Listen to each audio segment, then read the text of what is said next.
Саламатсыздар ма? Ақтаудың тұрғындарымыз 4 айға жақындап қалды ауырып жатқандарымызға.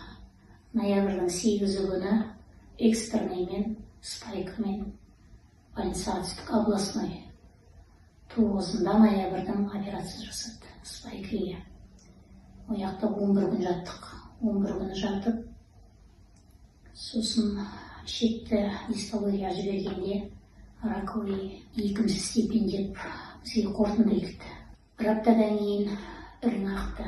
Сол іріңмен біздер 2 ай 17 күн жүрдік. Іріңмен жағаласып. Сол осы кадролифтің майын естігелі ішіп бастадық. Бастамасы 20 граммнан бастадық. Осы 20 граммнан. Осы 20 грамм біткеннен кейін балдарым ұсынды болма 100 грамм алайық. Осы 100 граммды іштік. Соның қорытындысына келе бергенде 24-ші капельге келіп, 24 бісміллә деп келген күні ақпанның 18 күні 2-ші операцияға түстік. Соның 2-ші операциямыздың қорытындысы кеше шықты. Қуаныштымыз, раковый клеткаде рактың признагі жоқ деді. Соған қарағанда бұның көмегі көп болып тұр. Енді осыны 2-ші алғымыз келіп тұр, ұсынуым.